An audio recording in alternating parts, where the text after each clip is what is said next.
Sin embargo, en los libros de colegio no nos dicen, oiga, también hay un aparato mental, pues también hay una función mental. Por eso es que nosotros entramos, y cuando hablamos de psiquiatría, mucho lo asociamos a locura, ¿no? Sin conocer cuáles son las partes de la función mental. Hay muchas cosas que ustedes se van a olvidar, van a pasar de lado, pero para mí, personalmente, yo quisiera que se queden dos cosas básicas, ¿no? Que la psiquiatría tiene sus bases en un aparato psíquico, un aparato mental. Ese aparato mental tiene una función mental que es el sistema nervioso relacional. Si yo conozco las partes de la función mental, la psicopatología me va a ser muy fácil. Si yo conozco las partes del aparato mental, la psicopatología me va a ser muy fácil. Si no conozco las partes del aparato mental, entonces voy a estar arando, pues voy a estar en el aire. Es como un cardiólogo, por ejemplo, que no sepa las partes del corazón, ¿dónde va a hallar la patología? Un gastroenterólogo que no sepa las partes del aparato digestivo, ¿dónde va a encontrar la patología? Nunca va a encontrar nada, porque no sabe dónde buscar. Entonces, si nosotros no conocemos cuáles son las partes de la función psíquica, cuáles son las partes de la función mental, no vamos a ubicar cuáles son las patologías. Nos pueden hablar de las patologías, se nos va a olvidar, o de repente por ahí se nos queda algo. Pero si sabemos a qué área de la función mental pertenecen, vamos a darle más utilidad. Y vamos a saber en qué momento derivar al psiquiatra, en qué momento derivar al neurólogo y en qué momento derivar al psicólogo, ¿no? Psicólogo de psicología es una carrera muy hermosa, ¿eh? Muy bonita, sobre todo para mí en el campo de lo que son la aplicación de pruebas, es interesantísimo, ¿no? Pero las tres áreas son diferentes, ¿no? Son profesiones de repente que se unen en cierto aspecto de estudio del ser humano y cerebro y la función mental, pero son profesiones diferentes, ¿verdad? Muy bien, entonces, ¿qué tenemos?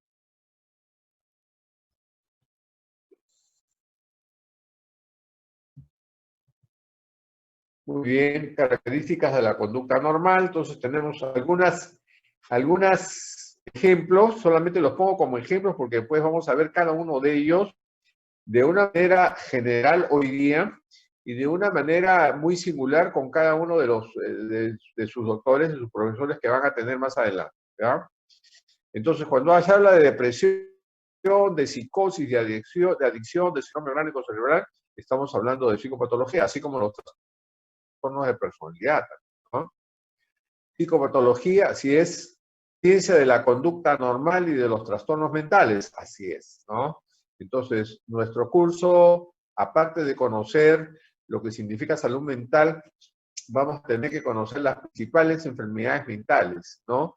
Están catalogadas, clasificadas y bien descritas en la clasificación internacional de enfermedades, en el capítulo 5, enfermedades mentales y del comportamiento, que está identificado como la letra F, ¿no? La letra F en el código, en la clasificación internacional de forma mental, pertenece a la especialidad de psiquiatría.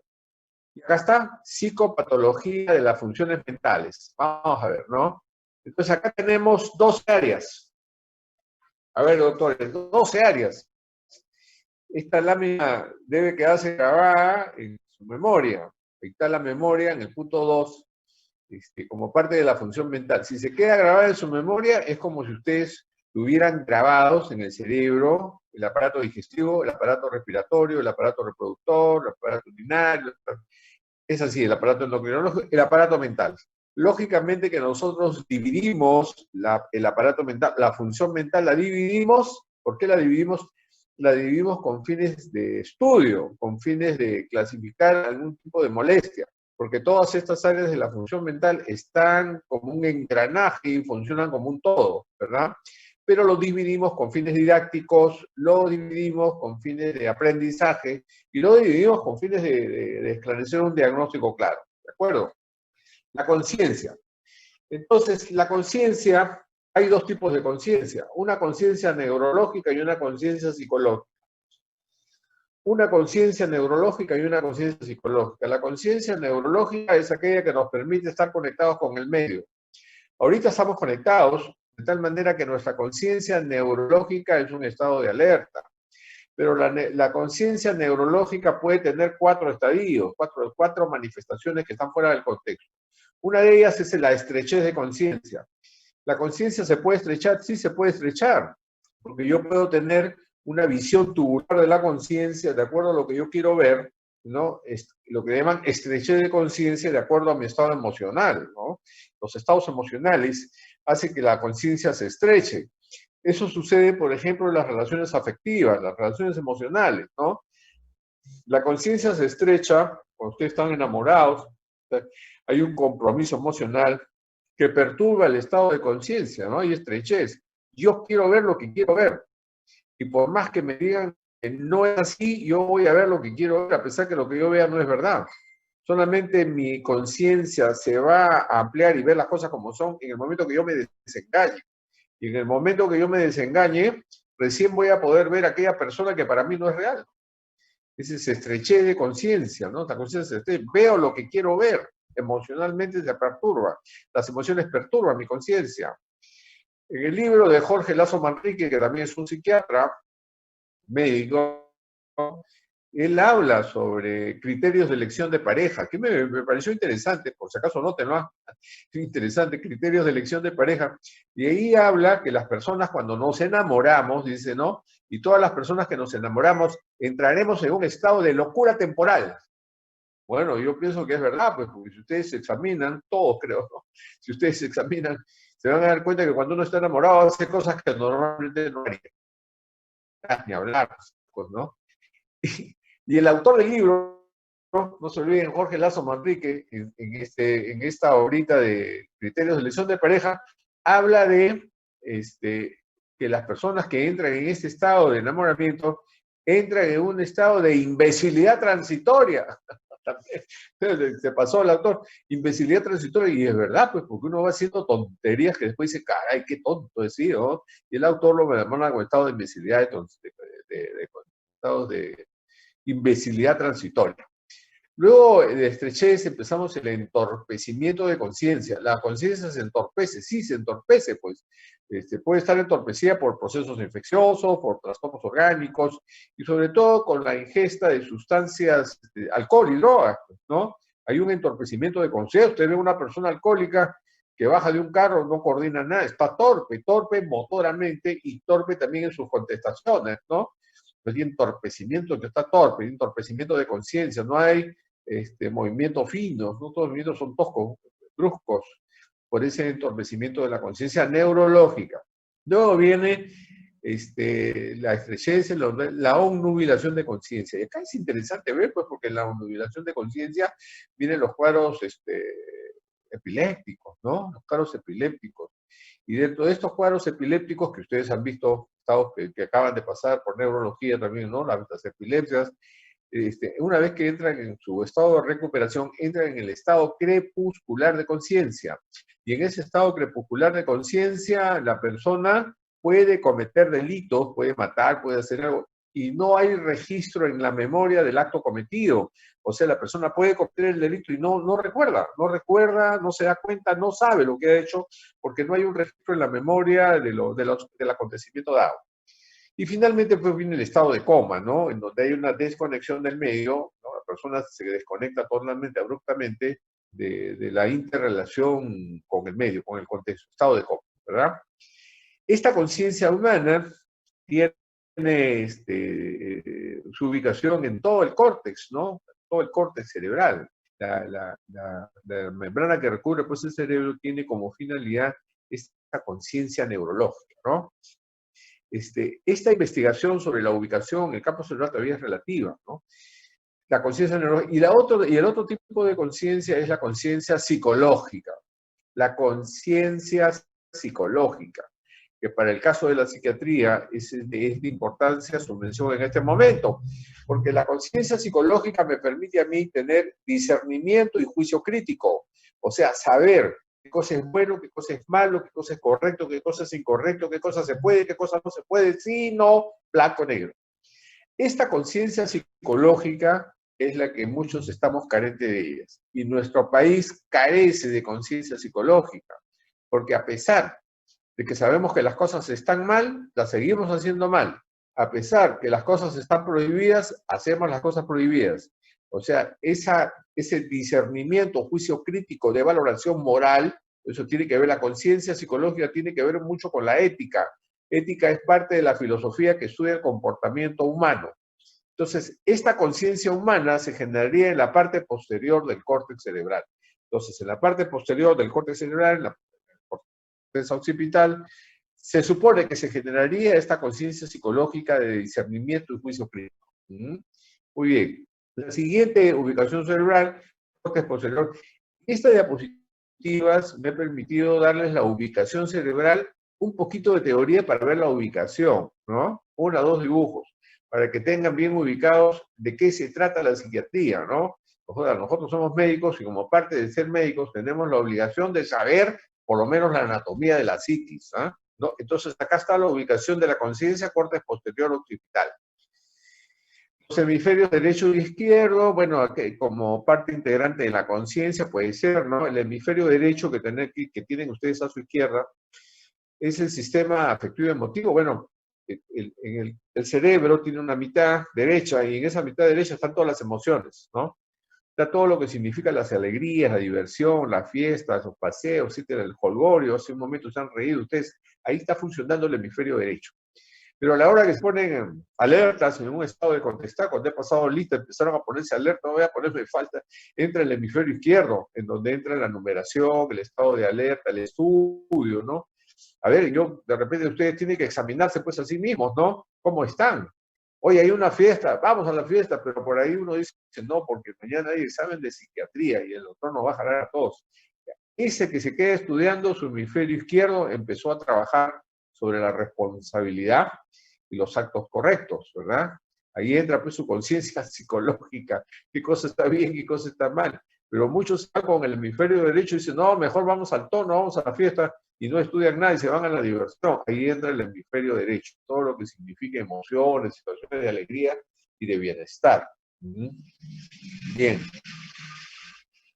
Otra de las partes, acá está, ¿no? Conciencia humana, percepción, etcétera. Memoria. Este es interesante, pues, la memoria, ¿no? La memoria también es una representatividad, ¿no? Vemos que las alteraciones de la memoria se ven en los casos de demencia, y también tienen una clase de demencia, que ustedes la van a tener desarrollada, pero hay dos tipos de memoria, la memoria de fijación y la memoria de evocación. La memoria de fijación es para hechos recientes, y la memoria de evocación es para hechos pasados, ¿no? Que es bien interesante ver. Y acá tendría que haberse alguna diferenciación, porque la memoria para hechos recientes la tienen bien desarrollada los jóvenes. Ustedes que son jóvenes tienen buena memoria de fijación. ¿Se acuerdan dónde dejan pues el lapicero, dónde dejan la plata, dónde dejan los documentos? ¿Se acuerdan? En cambio, las personas ancianas no tienen una buena memoria de fijación. Se olvida dónde dejan las llaves, se olvida dónde dejan los lapiceros, se olvida dónde deja el dinero. Por eso es que cuando ustedes van a saludar a los abuelos, seguramente pues lo primero, el abuelo los mira con mala cara, porque ahí había dejado sus 100 soles y los mira a ustedes con una mirada sospechosa, ¿no? Entonces ustedes se dan cuenta que los 100 soles están en el bolsillo y ustedes amarran y dicen, ahí está, pues papá, ahí está, abuelo, ahí está, en tu bolsillo están sus 100 soles. Ah, verdad, perdón, disculpa, ya los había mirado mal. La memoria de fijación es buena para la gente joven, no es buena para la gente de edad anciana, ¿no? En cambio, la memoria de evocación para hechos pasados me parece interesante que la tienen bien desarrollada las personas ancianas, ¿no? Por eso ustedes van a ver al abuelo, le cuentan cosas que ustedes ni se imaginaban, ¿no? Como cuánto costaba un pan, cuánto costaba una gaseosa, le sacan monedas que nunca existían, ¿no? Es interesante. Yo me acuerdo cuando iba a visitar a mi abuelo, también igual, ¿no? Me sacaban unas monedas que no existían y todavía me decían, anda, cómprate una caja de cervezas con una moneda que ni siquiera yo conocía. En fin, pero esto es interesante ver, ¿no? Esta información de la memoria, ustedes ahorita están utilizando la memoria, entran en funcionamiento los 5 sentidos, ¿no? 5 sentidos. O sea, ahorita ustedes me están escuchando, me están viendo y algunos estarán escribiendo. Para poder aprender se necesitan esos 3 sentidos, ¿no? Cómo yo veo, cómo escucho y cómo escribo. Y esa información que me llega a través de los sentidos, viajan a través de las fibras nerviosas y se almacenan en el hipocampo. Entonces, el hipocampo viene a ser ese baúl en donde ingresan la infinidad de conocimientos, ¿no? Toda la cantidad de conocimientos, vivencias, etcétera, que ustedes tienen, se almacenan en el hipocampo, y cuando uno quiere rememorar eso que está guardado en el hipocampo, lo trae al presente, ¿no? Es lo que sucede cuando uno da exámenes, ¿no? Cuando uno da exámenes, no, a mí me es interesante verlos cuando ustedes dan examen, porque todos comienzan a mirar al cielo, comienzan a mirar al costado, comienzan a mirar por todos lados. Yo me pongo a pensar que están acomodando la cabeza para mover el hipocampo y que saquen la gran cantidad de conocimientos que tienen en la cabeza para poder contestar las preguntas. Eso me da mucho gusto, ¿no? Esa es la función de la memoria. ¿Dónde se almacena? En el hipocampo, ¿no? Entonces acá hay un poco de teoría, que ustedes la pueden ver, ¿no? Y acá está, ¿no? El hipocampo, que es la ubicación anatómica de la memoria, ¿no? Entonces, que nos va a servir mucho para que ustedes reciban sus clases de demencia, ¿no? Demencia. No olvidemos que la senectud comienza a partir de los 60 años. Entre los 60 y 70 años es un anciano joven. Entre los 70 y 80 es anciano de mediana edad. Y entre los 80 y 90 para arriba ya es anciano anciano. Entre los 60 y 70 el anciano joven todavía goza de sus facultades, ¿no? El anciano de mediana edad también, y el anciano anciano ya puede perder sus facultades, pero de todas maneras, a partir de los 60 años, el desgaste se da como toda máquina, ¿no? Por eso es que los ancianos lo primero que pierden es la audición, muchos no escuchan, otros pierden la visión, no pueden ver bien, pierden las actividades digestivas. Ustedes que son jóvenes, se comen pues un ceviche bien picante, una cerveza helada encima y 2 huevos fritos encima y no pasa nada. Ustedes le dan eso a una persona anciana y lo tumbaron, porque su capacidad digestiva ya es otra.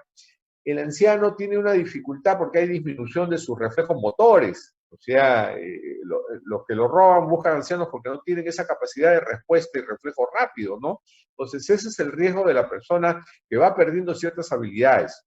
Se pierde la elasticidad de la piel, se pierde también la pigmentación. Algunas personas se quedan calvos, se les cae el pelo, y a otras personas se les vuelve el pelo blanco. Por si acaso este pelo pintado porque está de moda, color blanco. Por si acaso, digo, por si acaso. Muy bien, ese es el tema de la memoria. Bien, acá está el hipocampo, el sistema límbico. Esto es el sistema límbico, como ustedes ven, envuelve al hipocampo, en donde es donde se almacena la memoria, ¿no? Esta es otra lámina anatómicamente de la ubicación de la memoria. Acá tenemos otra interesante. El afecto. Bueno, esto también es bien interesante porque ustedes van a tener en la siguiente clase trastornos del afecto. Van a hablar de ansiedad y van a hablar de depresión. Entonces, para hablar de ansiedad y depresión, tenemos que hablar de emociones primarias y emociones secundarias. Las emociones primarias son aquellas inmediatas, están ubicadas en la amígdala. Ahí están las emociones primarias. ¿Cuáles son las emociones primarias? La cólera, la ira, la rabia, los celos, la venganza, el odio, etc. Las emociones negativas.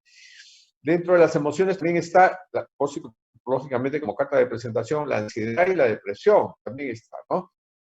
Pero estas emociones, que en cierta forma las absorbemos en base a los sentidos, los 5 sentidos captan las emociones, vemos, y se almacenan en esta amígdala, cuya respuesta es inmediata si es una emoción primaria. O sea, yo voy a tener cólera, voy a tener ira y voy a explotar. Los seres humanos tenemos emociones primarias, pero en el lóbulo prefrontal tenemos otra conexión que nos va a permitir a nosotros expresar las emociones secundarias. ¿Cuáles son las emociones secundarias? Ya son las emociones trabajadas, las primarias trabajadas, ¿no? Bueno, esta persona yo lo quisiera ahorcar, no, mejor voy a llamar la atención nomás para no ahorcarlo, ¿no? O de repente cuando encuentra pues esas infidelidades sin pensadas, ¿no? Pucha, que yo le meto un tiro, lo mato, y de repente parecen pues emociones violentas por delitos afectivos por emoción violenta. Interesante ese capítulo, por ejemplo, de las emociones violentas, ¿no? La persona se desconoce. ¿Cuántos de ustedes no le habrá pasado? Se han puesto en una posición de celotipia, de celos, han querido matar al otro, qué sé yo, ¿no? Y si no lo han matado, por lo menos da una caricia, una caricia que lo han puesto medio mal.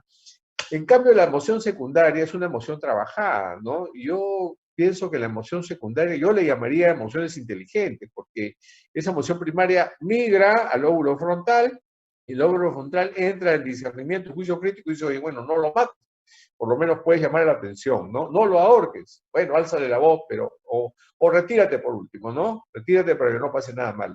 Entonces, el afecto primario está depositado en la amígdala y viaja hacia el lóbulo frontal, en donde están las emociones secundarias. En su siguiente clase, que van a tener en el siguiente encuentro que ustedes van a tener, en el foro de comunicación número 2, van a hablar sobre la ansiedad, la depresión, trastornos afectivos, que está a cargo de la doctora Noemí, ¿no? Que está a cargo. Acá está la ubicación cerebral, como yo decía, la amígdala, la ubicación anatómica. Cuando vean esto, o sea, van a ver la parte de la función mental, su ubicación cerebral y su poquito de teoría, pues tan chiquita, para que no se desubiquen. Mi objetivo es que ustedes conozcan que la psiquiatría tiene una anatomía, tiene una ubicación cerebral y cuyos medicamentos van a actuar sobre esos niveles para su nivelación correspondiente. Que eso vamos a hablarlo en la tercera parte. ¿Ah? Acá está la amígdala, por supuesto, lóbulo frontal, donde se van a filtrar esas emociones primarias, ¿no? Acá está otro dibujo interesante de la ubicación de las emociones primarias, lo cual es completamente normal, ¿no? Porque a veces, es más, nosotros podemos tener un buen nivel de instrucción, un buen manejo de emociones, pero nadie se escapa de una emoción primaria en la amígdala, ¿no? Luego tenemos la voluntad.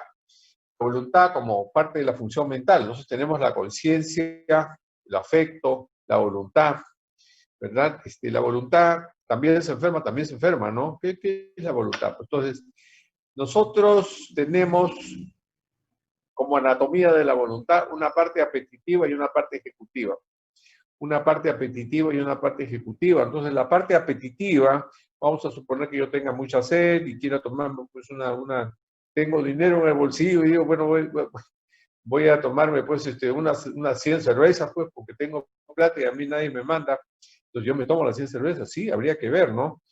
Entre lo que yo quiero y lo que yo ejecuto. Una parte apetitiva y una parte ejecutiva. En esa parte céntrica, en el medio, está el discernimiento y juicio crítico. Entonces yo me pongo a pensar, pues digo, bueno, yo quiero tomarme 100 cervezas, tengo plata y nadie me manda. Sí, pero yo tengo que pensar en algo. Ya pagué la luz, ya pagué el agua, ya pagué el teléfono, ya pagué los colegios, ya pagué los municipios, ya pagué mi SUNAT, ya pagué.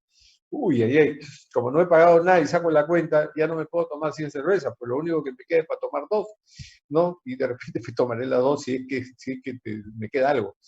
Pero si mi discernimiento y juicio crítico es un poco más agudo, dice, no, yo no puedo tomarme esas cervezas porque ¿qué van a decir? ¿Cómo voy a tomar? Aparte yo tengo un alumno, soy psiquiatra, ¿qué van a decir? Mejor no. Mejor me tomo una Coca-Cola bien helada y no pasa nada. Entonces, ¿hay enfermedades de la voluntad? Sí. Justamente las conductas adictivas son trastornos de la voluntad.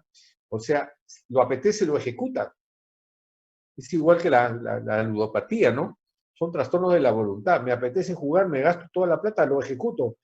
No importa que yo tenga que tener un montón de obligaciones económicas y con familia, lo ejecuto. Son trastornos de la voluntad. Por eso es que es tan difícil controlarla, ¿no? Muy difícil controlarla. Por eso es que las conductas adictivas no sanan, no se pueden compensar, pero ahí está.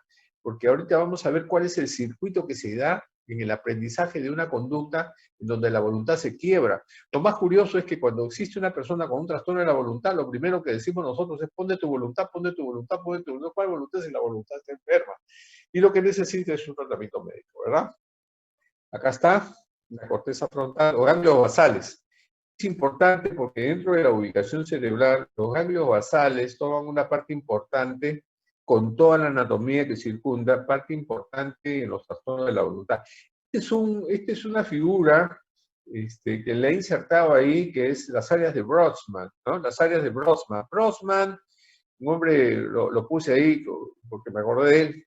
Grossman es un estudioso que vio las partes de la función mental, pero desde el punto de vista histológico, que debería tener, seguramente tenía mucho tiempo, le gustaba mucho, bueno, a usted es interesante, pero para hacer eso, imagínense, él ubicó 40 y tantas áreas, 42, 43 áreas, más hay 47 áreas, claro, él ubicó esas áreas de acuerdo a la histología de la corteza cerebral, y vio y las agrupó de acuerdo a la supuesta función que él tenía. Miren, estudio interesante de Brodsman. Brodsman y las áreas de la función mental. Orientación. La orientación también es importante. Hay trastornos, claro. La orientación también es importante ver Así como hay trastornos de la voluntad, que son las conductas adictivas, que van a ver ustedes en su momento la descripción en las clases teóricas, en sus encuentros. En la orientación también es importante, ¿no? Que me va a servir a mí mucho para trastornos neurológicos, pero sobre todo para parte complementaria de estudios de demencia, ¿verdad? La psicosis también tiene trastornos de orientación. Lo que dije hace un momento, ¿no? La orientación se da en tiempo, espacio y persona. Tiempo, espacio y persona. Y a veces tenemos una desorientación en persona al no tener una concretidad de lo que somos, cómo somos y a dónde pertenecemos y ver nuestra realidad, ¿no? Si fuéramos un poco más realistas en la orientación del yo, no habría tanta discriminación en nuestro Perú, ¿no? Es importante, de trastornos de la orientación. Bien. Y acá está, ¿no? La ubicación cerebral, la orientación, se inicia, pues, acá está en el lóbulo parietal, ¿verdad? El lóbulo parietal me va a permitir ver a mí cuáles son estos trastornos de la orientación en tiempo, espacio y persona, ¿no? Y acá tenemos la percepción, ¿no? La percepción es importante tener en cuenta la percepción porque una de las principales patologías en psiquiatría son las esquizofrenias, que también la van a ver, ¿no? Las esquizofrenias es un trastorno del pensamiento, pero que tiene casi siempre acompañado, casi siempre, no siempre, un trastorno de la percepción. O sea, la percepción está comandada por los 5 sentidos, y estos 5 sentidos tienen su ubicación, como ustedes pueden ver en la figura, ¿no? O sea, en el lóbulo temporal tenemos el oído, en donde el centro del oído, en los casos de esquizofrenia, lo que más frecuente que hay son alteraciones de las percepciones auditivas, ¿no? La persona escucha voces, escucha voces insultantes, voces comandatorias a veces, y escucha voces como parte de su patología esquizofrénica. Luego tenemos el gusto justo está en el centro de los lóbulos, ¿no? Frontoparieto temporal, el gusto también la ubicación frontoparieto temporal está en el centro de los lóbulos y justamente se encarga de esas sensaciones gustativas anómalas que se encuentran en la esquizofrenia, ¿no? Por ejemplo, en la esquizofrenia la persona puede sentir sabores raros, ¿no? Puede sentir sabores raros que no se... sabores raros que no son reales, pues por eso es que la persona no quiere tomar sus alimentos, la persona no quiere comer nada que no sea él mismo, porque tiene la sensación que le echan veneno a la comida, ¿no? Como una alteración de la percepción gustativa, ¿no? ¿Dónde está el gusto? En el centro, entre el lóbulo frontoparieto temporal, ubicación central.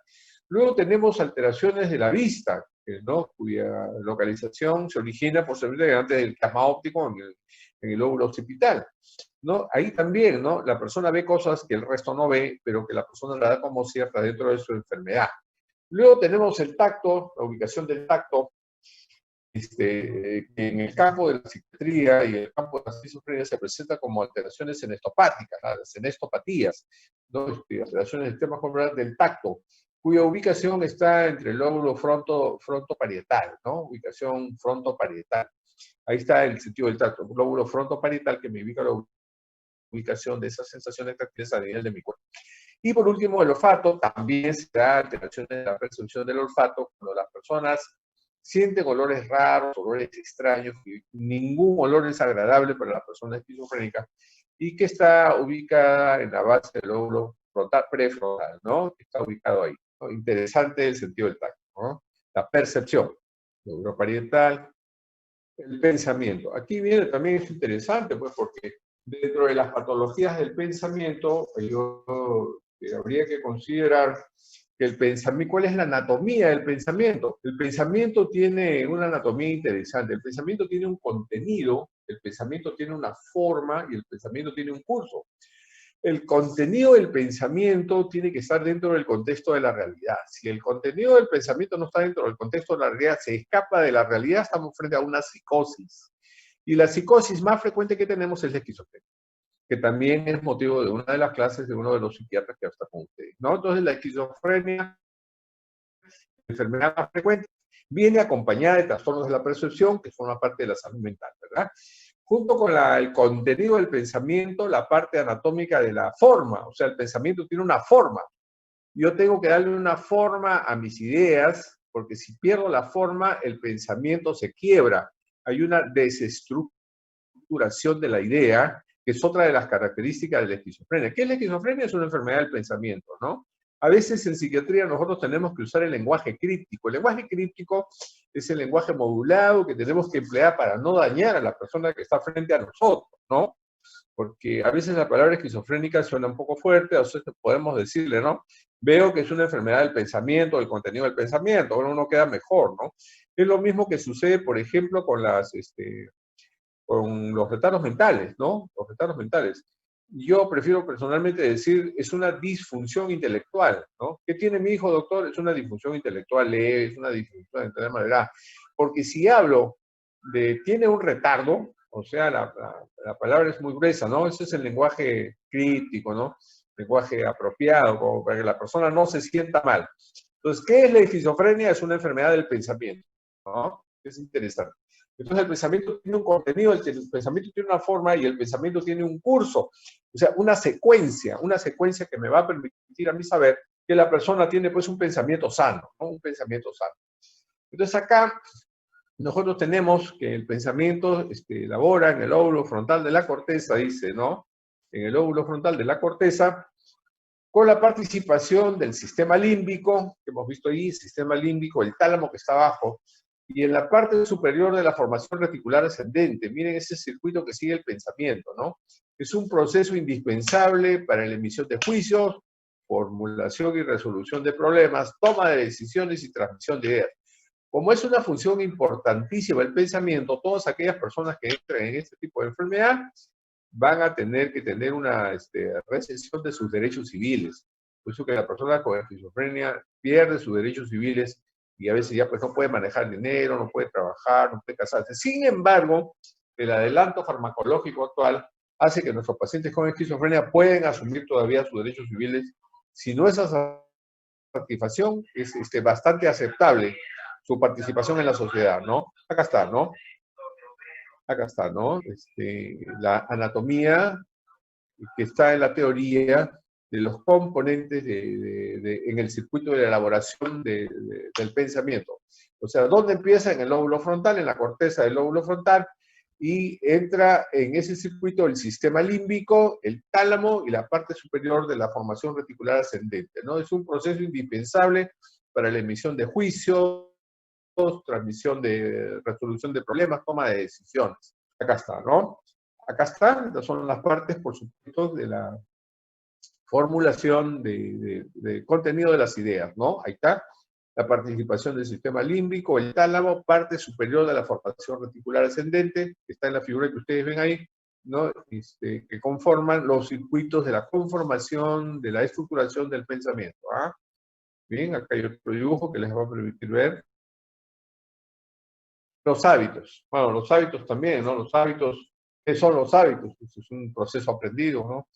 Las enfermedades de la voluntad van asociadas a trastornos de los hábitos, ¿no? Porque las dependencias, las conductas adictivas son malos hábitos, ¿no?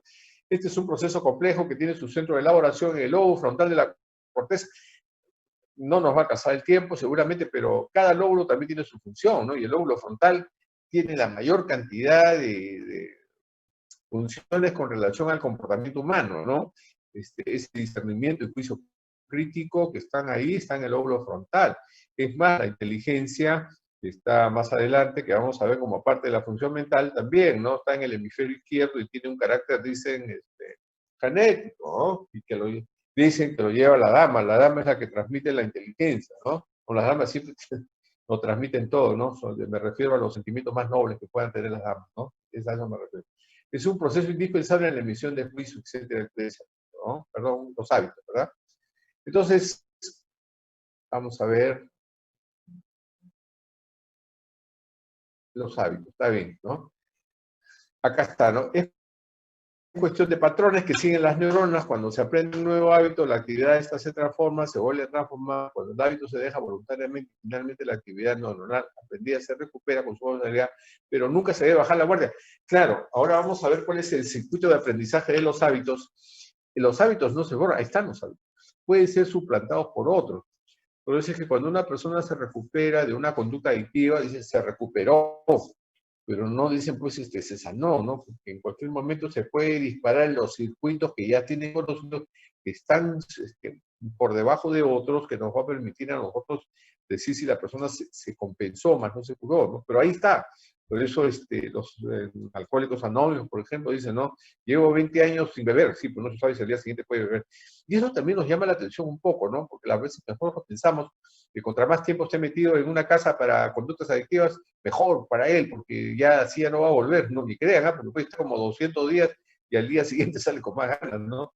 O sea, ya tiene que tener otro tipo de conciencia, la persona tiene tratamiento, confrontación, para que deje ese mal hábito, ¿no? Y acá están, ¿no? Los basales y estructuras cerebrales relacionadas con los hábitos. Entonces, para esos hábitos entran pues los ganglios basales, el globus pálido, el tálamo, sustancia niger, la sustancia negra y el cerebelo en la conformación de los hábitos. Esta parte está más interesante, ¿no? Los hábitos. O sea, estos aprendizajes tienen que ver con el putamen, el tálamo, el globus pálido, el núcleo subtalámico, la sustancia negra y la médula espinal, ¿no? Que nosotros sobre la mano derecha en color amarillo lo tenemos en dibujo y sin embargo acá tenemos un corte anteroposterior en donde vemos nosotros los elementos anatómicos que entran dentro del proceso de aprendizaje, ¿no? Entonces, estos ganglios basales tienen tantos circuitos que recorren, por eso es que a la hora que se aprende algo ya no se deja, ¿no? Ya está ahí. Tendremos que poner otro encima que suplante, más el de abajo no se borra. Ahí está, ¿no? Por eso es que es tan difícil el tratamiento de las conductas adictivas, ¿no? Acá está, y esta es la parte teórica de los hábitos, ¿no? Es cuestión de los patrones que siguen las neuronas, sí, está bien, con respecto a los hábitos, ¿no? Se aprende un nuevo hábito, la actividad se transforma y se vuelve a transformar hasta que se recupera con facilidad, pero nunca se debe bajar la guardia, dice en esto, ¿no? Interesante la conformación de los hábitos, ¿sabes? Bien. Bien, la atención también, perdón,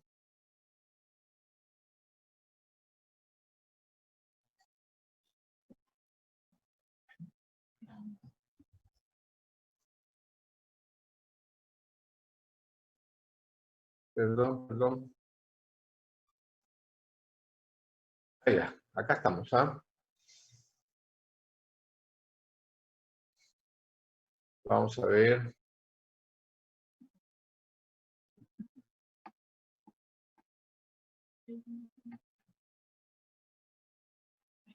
A ver, vamos a ver.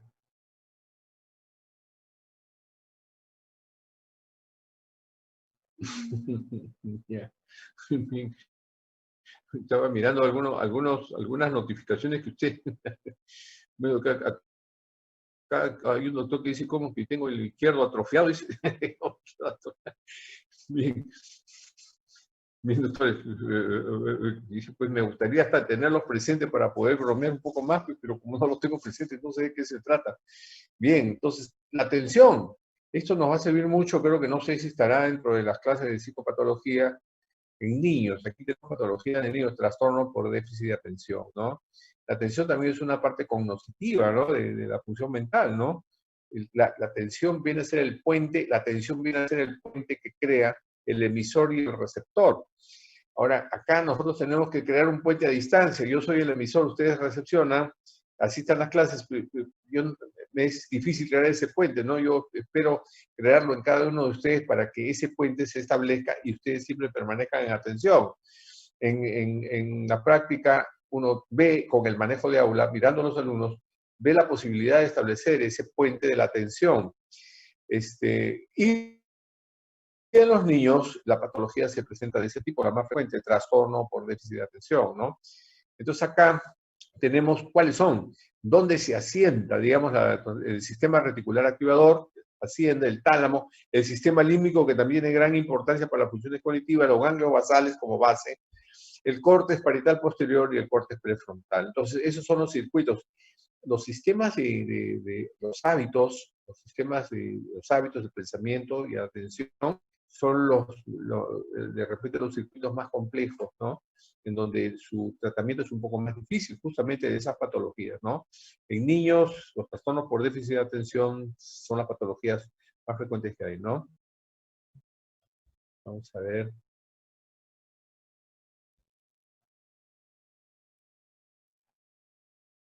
A ver. A ver. Ubicación cerebral, acá está, ¿no? Que viene a ser el complemento de las otras, corteza prefrontal, ¿verdad? Corte parietal. Esos son los más, ¿no? Acá es interesante ver un poco de lo que es la atención, trastorno por déficit de atención, la atención auditiva y la atención visual. Acá, si ustedes ven las láminas cerebrales, da a entender que la atención auditiva está en el hemisferio izquierdo y la atención visual está en el hemisferio derecho. Miren qué interesante, ¿no? Entonces, eso nos sirve mucho para las personas que tienen lesiones orgánicas cerebrales, los traumatismos craneanos, ¿no? Que ve el neurólogo las alteraciones motoras o sensitivas que puede haber de las lesiones, pero después nos hacen una consulta para ver qué funciones cognitivas pueden haber. Entonces, si nosotros vemos la ubicación anatómica de la lesión, por asociación podemos suponer qué áreas de la función mental pueden estar comprometidas. Entonces, el hemisferio izquierdo es para la atención auditiva, mientras que el hemisferio derecho es para la atención visual. Así como el hemisferio izquierdo es para las funciones cognitivas, el hemisferio derecho también son para las emociones. Es igual, ¿no? Pero acá hay una similitud en cuanto a la ubicación. Ambos, la atención auditiva como la visual, a diferencia de los hemisferios, están ubicadas en la corteza prefrontal, en la corteza parietal posterior, en el giro fusiforme y en la sustancia reticular ascendente. Entonces, miren ustedes que conociendo la anatomía y la parte de la función mental, ya tenemos una base sólida para poder dar una psicopatología y su tratamiento correspondiente. Muy bien. La percepción, que hemos visto hace un momento también, ¿no? La percepción como parte de la función psíquica, que va acompañando a los trastornos del pensamiento, como es la esquizofrenia, ¿verdad? Ya hemos visto esta ubicación cerebral, hay una lámina semejante, más arriba, acá está, la que hemos tenido. Los instintos. Bueno, acá también es interesante, ¿no? Los instintos de conservación de la especie son tres. Los instintos de conservación de la especie son tres. Uno es la alimentación. Yo necesito comer para poder vivir. Pero la alimentación también entra en cuadros patológicos. Por eso es que una de las clases también es trastorno de la alimentación, como instintos de conservación de la especie. La alimentación se puede enfermar en cantidad o se puede enfermar en calidad, ¿no? Entonces van a ver ustedes lo que es la anorexia nervosa, cantidad, bulimia nervosa, hiperfagia con alteración de las emociones, ¿no? Las personas que vienen cursando, por ejemplo, con cuadros de ansiedad, tienen un hambre selectivo por los carbohidratos. Wow, carbohidratos, arroz, pan. Una persona con ansiedad no quiere frutas ni verduras, más bien se molesta cuando le da frutas y verduras. Una personas en estado depresivo casi siempre tienen por una adicción a los dulces, los chocolates, ¿no? En el Hospital Cayetano Heredia, por ejemplo, hay grupos de conductas adictivas con adicción a chocolate por los estados depresivos. Muy interesante el ser humano en cuanto a los trastornos alimentarios. Y también veremos, pues, en su clase correspondiente, los trastornos por no solamente cantidad, sino también calidad, ¿no? Personas que he visto que comen, pues, tierra, ¿no? Pis, otro tipo de elementos, ¿no? Papel también, ¿no? Luego tenemos dentro de los instintos de conservación de la especie la violencia. La violencia no es mala siempre y cuando yo la emplee como un mecanismo de protección hacia mi vida. ¿No? Si me están atacando, yo tengo que defenderme, actúo con violencia. Si veo que a mis seres queridos, mi madre, mis hijas, mi padre, están siendo atacados, yo reacciono de manera inmediata. La violencia se justifica por conservación de la vida, como un instinto de conservación de la especie. Sin embargo, también se puede enfermar, también se puede enfermar. ¿Y cuándo es que se enferma? Se enferma justamente en los casos de violencia injustificada, ¿no? Por eso es que como nuestro país ha tenido que crear una ley de violencia familiar, porque es imposible controlar a las personas con ese instinto violento, ¿no? Y en tercer lugar están los instintos placenteros. El más placentero de todos los instintos, que es el instinto sexual, que también van a tener su clase de patologías sexuales, y la otra que es el instinto gregario, que al comienzo de la clase y como modo de presentación les expliqué que los instintos gregarios tenían tanto peso placentero como el instinto sexual, ¿no? Y que el instinto gregario también entraba en patología. Sí, pues, y lo estamos viendo, pues, de qué manera cada uno de nosotros puede haber reaccionado frente al corte de ciertos grupos importantes para nuestra vida, ¿no? El grupo laboral, grupo estudiantil, grupo, etcétera, etcétera, ¿no? Que ha podido ser tomado. Acá está, se encuentra el núcleo amigdalino. Entonces, los instintos, ¿dónde están? Los instintos están ubicados en la amígdala. Si ustedes ven acá la figura, la amígdala, ahí está la amígdala, ¿no? Ahí están los instintos primarios. Ahí están localizados en el núcleo amigdaliano. Y esa amígdala también están ojo que están ahí los instintos de conservación de la especie, pero también están las emociones primarias. No se olviden que ahí también están localizadas la cólera, la ira, la rabia, la venganza, el odio. También están ahí, ¿no? Como parte de los sentimientos propios de los seres humanos, ¿no? Propios de los seres humanos. Entonces, este sistema límbico, ¿dónde está? Ahí está la amígdala, el neocórtex, sobre todo frontal, que tiene que tener la conexión apropiada, y que el sistema límbico rodea. Pues el sistema límbico es un sostén de todas las emociones, ¿no? Me parece interesante verlo, ¿ah? Acá está otra vez la amígdala, que es depósito. La amígdala es importante, ¿por qué? Por ser depósito de las emociones primarias y los instintos, conservación de la especie. Por eso, necesariamente, para no tener una conducta primitiva, tiene que tener una conexión con el lóbulo frontal para hacer un discernimiento de nuestras conductas instintivas y nuestras emociones primarias, ¿verdad? Luego tenemos el lenguaje también, tenemos en el lenguaje expresivo y el lenguaje comprensivo. El lenguaje comprensivo, el área de Wernicke y el área de Broca. El área de Broca es interesante porque el área de Broca nos da la producción del habla, ¿no? O sea, qué importante es saber que el área de Broca nos da que está localizada pues en el lóbulo prefrontal, nos va a permitir a nosotros una expresión de lo que tenemos en la cabeza, ¿no? Es el área de Broca. Mientras que el área de Wernicke, que está localizada pues en la parte parieto-temporal, la parte parieto-temporal, está el área de Wernicke que nos permite comprender los mensajes que nos dan. Ambas están conectadas entre sí. Acá tenemos el fascículo arcuato. Ese fascículo arcuato es bien interesante porque nos permite a nosotros una comunicación entre el área de Broca y el área de Wernicke. Claro, yo recibo información y en base a la información que recibo yo respondo. Y tiene que haber una coordinación entre lo que yo escucho y lo que yo hablo. Tiene que haber una coordinación y lo vamos a ver a través de la entrevista. Y la inteligencia, finalmente la inteligencia que está localizada en el lóbulo frontal izquierdo, que nos da la capacidad hay muchas definiciones de la inteligencia, uno dice que es la capacidad del hombre de salir de situaciones difíciles, ¿no? La captación de información, etcétera, a través de las funciones cognitivas. La inteligencia tiene una localización del lóbulo frontal izquierdo y se estima de que tiene un factor genético predominante sobre el sexo femenino que es quien la transmite. O sea, quien transmite es la madre, ¿verdad? Acá, lóbulo frontal izquierdo, que es la ubicación de la memoria, y listo. Bien, son 7:15, 10 minutos y regresamos.